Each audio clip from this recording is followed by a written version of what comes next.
Praise lord. Scripture time అనేటువంటి ప్రోగ్రామ్‌కు మరొకసారి మీకు స్వాగతం తెలియజేస్తున్నాను. స్క్రిప్చర్ టైమ్ ద్వారా లేవియా ఖండం నుంచి అనేక కొన్ని విషయాలు నేర్చుకుంటున్నాము.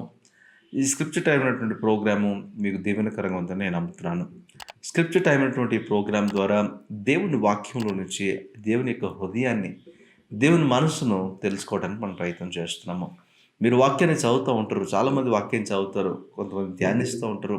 కొంతమంది తూతు మంత్రంగా కూడా వాక్యం చదువుతూ ఉంటారు. కానీ వాక్యం ఎలా చదవాలి అనేటువంటిది మనం నేర్చుకోవడానికి ప్రయత్నం చేస్తున్నాము. మరి వాక్యాన్ని ఎప్పుడైతే సరైన విధంగా మనం నేర్చుకోవడానికి ప్రయత్నం చేస్తామో అందులో ఆనందించడం నేర్చుకుంటాం. వాక్యం గురించిన సరైన అవగాహన ఎవరికైతే ఉంటుందో వారు సేవించే వారి దేవుని గురించిన సరైన అవగాహన వారికి ఖచ్చితంగా ఉంటుంది. అలా ఎప్పుడైతే సరైన అవగాహనతోటి దేవుని అర్థం చేసుకుంటూ దేవుని హృదయాన్ని, దేవుని మనస్సును ఎరిగిన వారుగా దేవుని చిత్తాన్ని చేయటానికి మీరు ఎప్పటికప్పుడు ప్రాధాన్యత ఇచ్చేవారుగా మీరు మార్చబడతారు. అది దేవుని యొక్క ఉద్దేశం. అందుకే దేవుని యొక్క వాక్యము మనల్ని కట్టడానికి, మనల్ని బలపరచడానికి, మనల్ని సరైన మార్గంలో నడిపించడానికి మన కొరకు నిర్దేశించబడింది అనే విషయాన్ని మనం గ్రహించాలి. లేవ్యాకాండం ఇంతవరకు కూడా ఒక్కొక్క ఎపిసోడ్‌లో మరి కొన్ని విషయాలు మీతో మాట్లాడుతున్నప్పుడు మరి మీకు బోరింగ్ అనిపిస్తుందా? లేకపోతే మీరు ఇంట్రెస్టింగ్‌గా అనిపిస్తుందో నాకు తెలియచేయండి. ఎందుకంటే లేవియాఖండాన్ని చదివి చాలామంది చెప్పే మాట ఏంటంటే, ఇది మాకు అర్థం కాదు. లేకపోతే ఇది చాలా కష్టంగా ఉంది. చాలా కన్‌ఫ్యూజింగ్‌గా ఉంది. అసలుకి అందులో నంబర్స్ అవి ఇవి చూసేటప్పటికి మాకు అసలు చదవబుద్ధి కావట్లేదు. ఇంట్రెస్ట్ రావట్లేదు అనేవాళ్ళు చాలామంది ఉంటారు. మా నిర్గమకాండం వరకు వచ్చిన తర్వాత అక్కడి నుంచి ముందుకు వెళ్ళటానికి చాలామంది ఆలోచిస్తూ ఉంటారు. కానీ ఎక్కడ కూడా ప్రత్యక్ష గుడారం యొక్క కట్టడం దగ్గర నుంచి కూడా ఇలాంటి సందిగ్ధము చాలామంది ప్రజలకు కనపడుతుంది. అయితే లేవియాకాండాన్ని మీకు సింపుల్‌గా అర్థమయ్యేలా నేర్పించేటువంటి ఒక ప్రయత్నాన్ని నేను చేస్తున్నాను. అయితే ఇందులో మీరు నాకు సహకరించాల్సింది ఏంటంటే, మీరు ఖచ్చితంగా వాక్యం చదవాలి. నేను నేను ఇచ్చేటువంటి ఈ యొక్క బోధలో మీరు రెఫరెన్సెస్ మీరు చూడకపోవచ్చు. అయితే నేను చెప్పేటువంటి రెఫరెన్సెస్ మీరు చదువుకోండి. నాతో పాటుగా మీరు కూడా చదివితే మీకు అర్థమవుతుంది. దేవుడు ఇంకా స్పష్టంగా మీతో కూడా మాట్లాడతాడు. అయితే ఒకవేళ మీకు డౌట్ ఉంది, మీకు అర్థం కావట్లేదు అనుకుంటే ఒకసారి వీడియో చూసిన తర్వాత దీన్ని ఒక రెఫరెన్స్‌గా మాత్రమే చూడండి. చూసిన తర్వాత మీకు మరలా మీరు కూర్చొని చదివినప్పుడు మరలా మీకు ఈజీగా అర్థమవ్వడానికి అవకాశం ఉంటది. ఈరోజు కూడా లేవియాకాండము 19వ అధ్యాయం గురించి మీతో మాట్లాడాలని ఆశపడుతున్నాను. గడిచిన ఎపిసోడ్‌లో లేవియాకాండం 18వ అధ్యాయం గురించి మీతో మాట్లాడాను. మరి లైంగిక సంబంధాల విషయంలో దేవుని యొక్క నియమావళిని మీతో మాట్లాడాను. మరి దాన్ని మీరు చక్కగా అర్థం చేసుకున్నారని నేను నమ్ముతున్నాను. 19వ అధ్యాయంలో దేవుడు మరికొన్ని ఆజ్ఞలను, కట్టడలను ఇస్తున్నట్టుగా మనం చూస్తాం. మరి ఇవి సాధారణమైన ఆజ్ఞల్లా కనిపించవచ్చు కానీ, దేవుడు పదే పదే వీటి ఎందుకు చెప్తున్నాడో, వీటి వెనకల ఉన్నటువంటి విశిష్టత ఏంటి అనే విషయాన్ని మనం అర్థం చేసుకోవాలి. లేవియాకాండము 19వ అధ్యాయంలో నేను మీకు రెఫరెన్సెస్ చదువుతాను కానీ, వాక్యాన్ని మాత్రం నేను చదవను. అయితే వాక్యాన్ని చదివేటువంటి హోంవర్క్ నేను మీకు ఇస్తున్నాను. మీరు చదువుకోండి. అయితే నేను మీకు విశ్లేషణ మాత్రం ఇవ్వడానికి ఇష్టపడుతున్నాను. 19వ అధ్యాయంలో రకరకాలైనటువంటి ఆజ్ఞలను, కట్టడలను దేవుడు అక్కడ వివరించి ఇచ్చినట్టుగా మనం చూస్తున్నాం. అయితే 19వ అధ్యాయాన్ని కూడా 2 భాగాలుగా విడదీస్తాను. మొదటి భాగాన్ని ఈరోజు నేను చెప్తాను. రెండవ భాగాన్ని నెక్స్ట్ వారం నేను మీతో మాట్లాడుతాను. ఎందుకంటే ఇందులో చాలా విషయాలు ఉన్నాయి. అవి కేటగరీ వైస్‌గా మాట్లాడితే మీకు ఈజీగా అర్థమవుతుందనే ఉద్దేశంతోనే నేను ఈ విధంగా బ్రేక్ డౌన్ చేస్తున్నాను. ఎందుకంటే లేవియాకాండం చిన్న పుస్తకమే అయినప్పటిని చాలా విషయాలు నేర్చుకోవడానికి అవకాశం ఉంది. అందుగురించే నేను చిన్నగా వాటిని బ్రేక్ డౌన్ చేసి మీకు సులువుగా అర్థమయ్యే విధంగా మీకు ఈ వీడియోస్‌ని ముందుకు తీసుకురావడానికి ప్రయత్నం చేస్తున్నాను. లేవియాకాండం 19వ అధ్యాయంలోకి వెళ్దాం. అందులో ఇదివరకే చెప్పినటువంటి ఆజ్ఞలను మరొకసారి తెలియచేస్తూ ఒక ఆర్డర్‌ని దేవుడు అక్కడ చెప్తున్నట్టుగా మనం చూస్తాం. ఇక్కడ మొదటి 2 వచనాలు మనం చూస్తే 19వ అధ్యాయం మొదటి 2 వచనాలు చూస్తే పవిత్రతకు లేకపోతే పరిశుద్ధతకు సంబంధించినటువంటి ఒక పిలుపును దేవుడు ఇస్తున్నట్టుగా చూస్తాం. ఇది సాధారణ పిలుపు కాదు. ఇది దేవుడు వారి కొరకు ఇచ్చినటువంటి ఒక ఆజ్ఞ అని మనం చూస్తున్నాం. అంటే పరిశుద్ధత మీరు కలిగి ఉండాలి అని దేవుడు ఆజ్ఞ రూపంలో ఇచ్చాడంటే అది ఊరికే పిలవడం కాదది. ఊరికే ఏదో ఫార్మల్‌గా పిలవటం కాదది. పరిశుద్ధ పరిశుద్ధత ఎంత దేవునికి ప్రియమైనదో ఆలోచన చేయండి. పరిశుద్ధత సంపాదించుకోవాలంటే ఒక మనిషి చాలా ప్రయత్నం చేయాలి, చాలా ప్రయాసపడాలి. కానీ ఆ పరిశుద్ధత ఎక్కడి నుంచి వస్తుంది అంటే, దేవుని వాక్యం చెప్తుంది కదా! "మీ దేవుడని యెహోవాను నేను పరిశుద్ధుడను గనక మీరును పరిశుద్ధులై ఉండండి" అని దేవుడు పదే పదే చెప్తూ ఉంటాడు. అంటే పరిశుద్ధత ఆయనలో ఉంది. ఆ పరిశుద్ధతను తన బిడ్డలైన వారు, తన కుమారులు, తన కుమార్తెలు, తన చేత విమోచించబడినటువంటి తన ప్రజలు అదే పరిశుద్ధతతో ఆయన సేవించాలని, అదే పరిశుద్ధతతో ఈ లోకంలో ఆయన్ను ప్రతిబింబిస్తూ జీవించాలి అనేటువంటిది ఆయన కోరుకునేటువంటి ఒక విషయం. ఈరోజు పరిశుద్ధత మనలో ఉందా? లేదా? ఒకసారి పరీక్షించుకోవాలి. ఒకవేళ పరిశుద్ధత ఉంది అనంటే ఏ స్థాయిలో ఉంది కూడా మనం ఆలోచన చేయగలగాలి. మరి పరిశుద్ధతను కొలవటానికి ఏదైనా కొలమానం ఉందా అంటే, మన జీవితాల్లో పరిశుద్ధతను కొలుచుకుంటూ వెళ్తే స్వనీతి అయిపోతదేమో. కానీ దేవుడు కోరుకునే పరిశుద్ధత ఎలాంటిదంటే, దేవుని గుణలక్షణాలు ఎప్పుడైతే మనలోనికి వచ్చేస్తాయో, దేవుణ్ణి హృదయాన్ని ఎరిగిన వారుగా దేవుని సంతృప్తి పరిచేటువంటి జీవితాన్ని జీవిస్తూ ఉండటం ఎప్పుడైతే ప్రారంభిస్తామో, అప్పుడు దేవునికి కలిగినటువంటి ఆ పరిశుద్ధత మనలోనికి వస్తుంది. కానీ ఇది ఒక స్థాయి వరకు లేకపోతే ఈ ఏజ్‌కి వస్తదనో, లేకపోతే ఈ పరిపక్వత చెందిన స్థాయికి వచ్చినప్పుడు వస్తదని చెప్పడానికి కుదరదు. అంటే జీవితాంతం మనం బ్రతికినంత కాలము దేవుని పరిశుద్ధతలోనికి మనం ట్యాప్ అవ్వడానికి ప్రయత్నం చేయాల.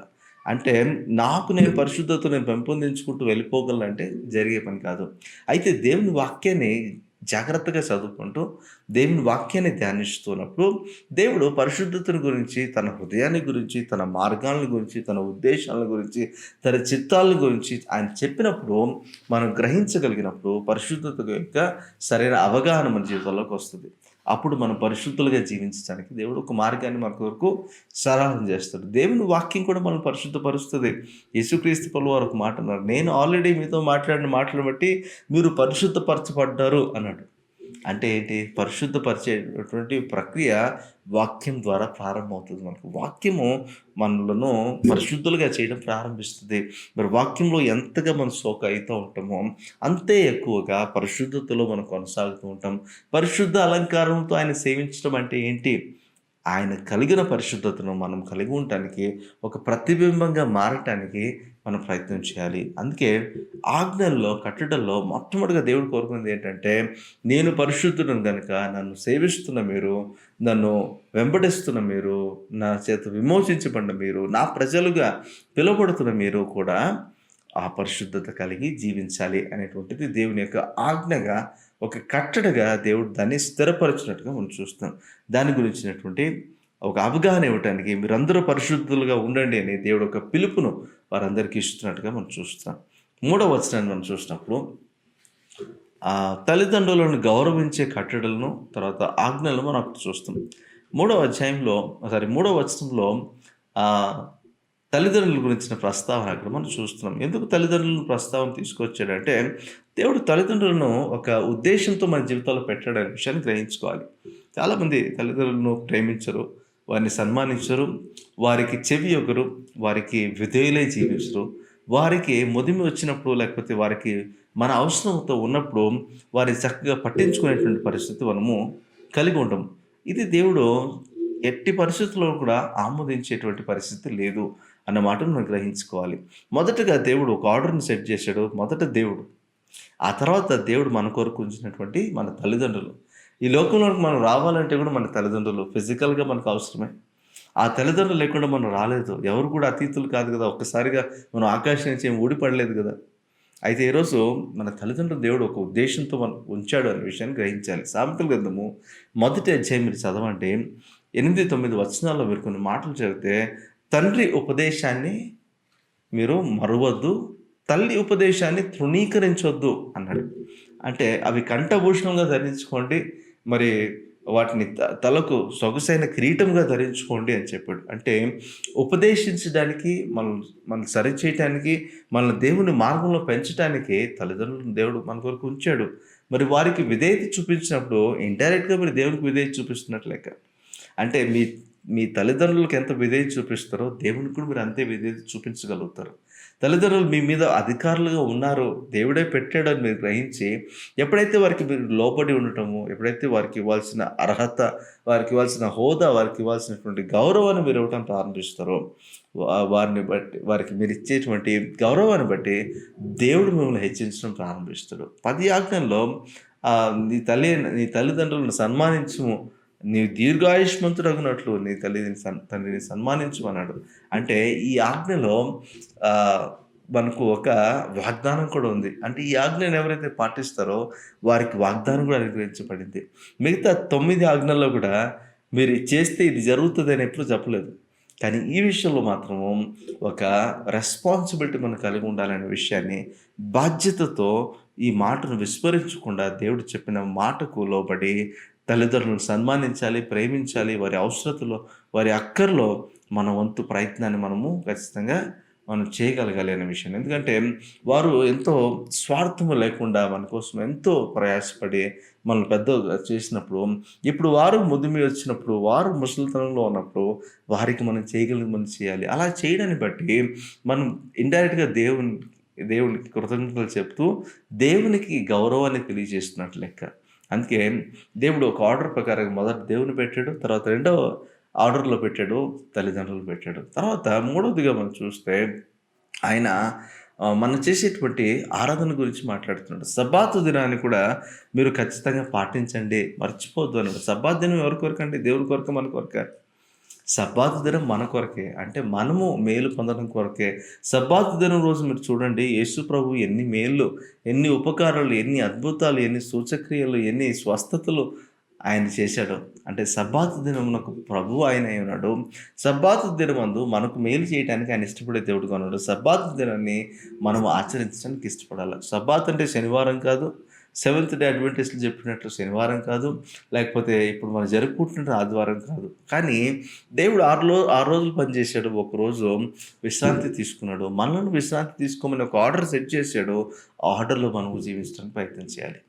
6 రోజులు మన ఆఫీస్‌లో, వర్క్‌లో, ఈ లోకంలో బిజీగా ఉండొచ్చు కాక, కానీ ఒక్కరోజు దేవునికి ప్రతిష్ఠించి ఆ ఒక్క రోజుని మనం దేవునితో గడపడానికి మనం ఇష్టపడాలి. ఆయన సన్నిధిలో గడిపేటువంటి ఒక్కరోజు 1000 దినముల కంటే శ్రేష్టమైనది అని వాక్యం చెప్తుంది. అలాంటప్పుడు సబ్బాతు దినం అంటే విశ్రాంతి దినాన్ని ఆచరించే విషయంలో మనము ఎప్పుడు ముందంజ వేయాలి. ఇది ఒక ఆజ్ఞగా, ఒక కట్టడగా దేవుడు నియమించాడు. ఈ కట్టడను మీరామా, ఆజ్ఞను అతిక్రమించామని అర్థం. మరి దేవునికి ప్రాధాన్యత ఇవ్వకపోతే దేవుడు మన జీవితాల్లో ప్రథముడుగా ఎలా ఉంటాడు? దేవుడు మన జీవితాల్లో తను చేయాల్సిన కార్యాలను ఎలా జరిగిస్తాడో ఆలోచన చేయండి. మరి 4వ వచనం మనం చదివినప్పుడు, 19వ అధ్యాయం 4వ వచనం చదివినప్పుడు, విగ్రహారాధనకు వ్యతిరేకంగా కొన్ని కట్టడలు మరియు ఆజ్ఞలను దేవుడు ఇచ్చినట్టుగా చూస్తాం. విగ్రహాల వైపు తిరగకండి, మీకోసం మలచబడిన దేవుళ్ళను తయారు చేసుకోకండి, నేను మీ దేవుడైన యెహోవాను అన్నాడు. దేవుడు ఒక్కడే. ఆయన మనల్ని కలుగు చేసినవాడు, ఆయన మనల్ని నడిపిస్తున్నవాడు, ఆయన మనలను సరిచేసి మనకు కావలసిన ఆలోచన చెప్పి మనం నాశనం అవ్వకుండా మనకు సహాయం చేసేటువంటి దేవుడు ఆయన ఒక్కడే. ఈరోజు మనం చూసినట్లయితే విగ్రహాల వైపు మనము మొగ్గు చూపుతూ ఉంటాం. విగ్రహాల వైపు మొగ్గు చూపడం అంటే మనం ఏదో విగ్రహాలు పెట్టుకుని వాటిని సేవిస్తున్నామని కాదు. దేవునికి ఇవ్వాల్సిన ప్రాధాన్యత ఇవ్వకుండా ఆ ప్రాధాన్యత వేరే దేనికి ఇస్తున్నప్పటికీ అది మన జీవితంలో ఒక విగ్రహమే. దేవుని ప్రేమించకుండా దేవుని కంటే ఎక్కువగా దేనైనా ఎక్కువ ప్రేమిస్తున్నామా, అది మన జీవితంలో ఒక విగ్రహమే. విగ్రహాల వైపు తిరగద్దు, పోత వేసినట్టు విగ్రహాల వైపు మీరు చూడొద్దు అంటున్నాడు దేవుడు. అంటే ఎప్పుడైతే దేవుణ్ణి కాదని మనం దేని వైపు అయితే తిరుగుతామో అప్పుడు మనము దేవునికి వ్యతిరేకంగా చాలా ఘోరమైన పాపాన్ని మనం చేస్తున్నాం. ఈరోజు మన జీవితంలో ఘోరమైన పాపాలు ఏంటి అంటే, దేవునికి ఇవ్వాల్సిన ప్రాధాన్యత ఇవ్వకుండా మనకు నచ్చిన త్రోవలో మనం వెళ్ళిపోతాం చూసారా, అది కూడా ఒక విగ్రహారాధనే. అంటే మనకు నచ్చిన మార్గాన్ని ఎన్నుకుంటున్నాము, ఆ మార్గాన్ని మనము అనుసరిస్తూ నడుచుకుంటూ వెళ్ళిపోతున్నాము, దేవుని అనుసరించాల్సింది పోయి. అంటే ఇప్పుడు ఆ మార్గం మనకు ఒక ఐడల్ లాగా మారిపోయింది, ఒక విగ్రహంగా మారిపోయింది. దేవునికి మన వీపును చూపించేస్తున్నాం, దేవుణ్ణి మనము వదిలేస్తున్నాము. అలా చేయటానికి వీలు లేదు, చేయకూడదు అని చెప్పాడు. 10 ఆజ్ఞల్లో మీరు చూసినప్పుడు ఆయన చెప్పిన మాట ఏంటంటే, మీరు దేన్ని కూడా విగ్రహంగా మార్చుకొని దేవుడు అని చెప్పొద్దు, మీరు వాటిని సేవించొద్దు, వాటిని మొక్కొద్దు, నేను రోషం కలిగిన దేవుడును అన్నాడు. రోషం కలిగిన దేవుడు ఎప్పుడు ఆయన రోషంను ఆయన ప్రదర్శిస్తాడో తెలుసా? మీరు ఆయన్ను విసర్జించి ఆయనకి ఇవ్వాల్సిన ప్రాధాన్యత ఇవ్వకుండా వేరే వాటి వైపు మీరు తిరిగినప్పుడు దేవుడు తన రోషాన్ని తెలియజేసేవాడుగా ఉండడు. లేకపోతే ఆయన చాలా జాలి కలిగిన దేవుడు. చాలా కరుణా సంపన్నుడు ఆయన. కనికర సంపన్నుడు ఆయన.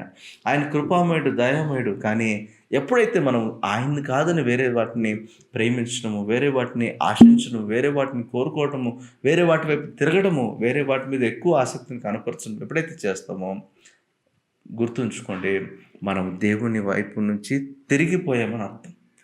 దేవుడు దాన్ని సహించేవాడుగా లేడు. ఆయన రోషం కలిగిన దేవుడు. ఆయన మనల్ని శిక్షిస్తాడనే విషయాన్ని గ్రహించుకోవాలి. ఆయన్ను సేవిస్తున్నప్పుడు ఆయనకు మాత్రమే మరి నమ్మకంగా ఆయన్ను మాత్రమే సేవించడం నేర్చుకోవాలి. మన విశ్వాస్యతను, మన నమ్మకత్వాన్ని మనము ఆయన కొరకు ప్రదర్శించగలగాలి. మొదటగా దేవుని మనసు ఆరాధించాలి. దేవునికి ఇవ్వాల్సిన ప్రాధాన్యత ఇవ్వాలి.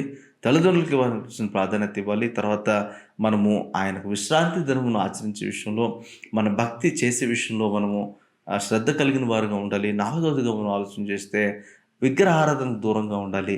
మరి ఆయనకి ఇవ్వాల్సిన ప్రాధాన్యతను ఆయనకి ఇస్తూ ఆయన్ను మాత్రమే సేవించాలి అనే విషయాన్ని కూడా ఒక ఆజ్ఞ రూపంలో దేవుడు ఇచ్చినట్టుగా మనం చూస్తున్నాం.